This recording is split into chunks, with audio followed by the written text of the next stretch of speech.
کیا خدمت انجام دے سکتے ہیں۔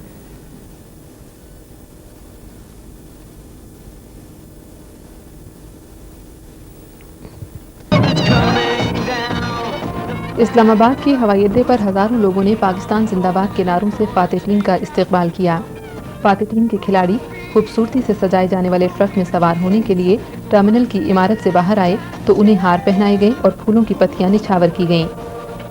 وفاقی وزیر صنعت شیخ رشید احمد اور راولپنڈی کے میئر آغا عبدالرشید جیلانی نے سب سے پہلے ٹیم کا استقبال کیا۔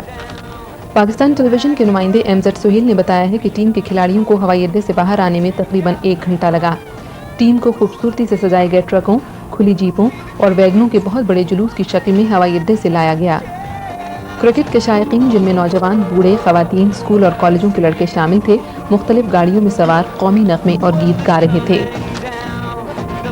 پاکستان کی کرکٹ ٹیم عمران خان کی قیادت میں 20 سال کی سخت محنت کے بعد ورلڈ کپ ٹرافی جیتنے میں کامیاب ہوئی ہے۔ پوری قوم اس عظیم کامیابی پر حقیقی معنوں میں فخر کر سکتی ہے۔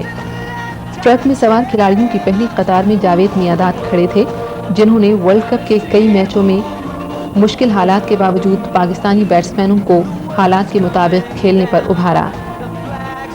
اس موقع پر انضمام الحق بھی نمایاں تھے، جنہوں نے ایک انتہائی اہم سیمی فائنل میں نیوزی لینڈ کی بولنگ کو ناکام بنا کر رکھ دیا۔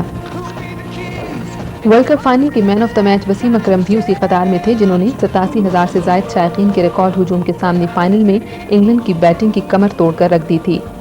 ورلڈ کپ میں سب سے بڑھ کر عمران خان کی ولولہ انگیز قیادت تھی، جس نے ابتدائی ناکامیوں کے بعد ٹیم کو سہارا دیا اور اسے کامیابی سے ہمکنار کیا۔ حقیقت میں یہ ٹیم اسپرٹ تھی، جس کی بدولت میلبورن میں پاکستان کو کامیابی حاصل ہوئی۔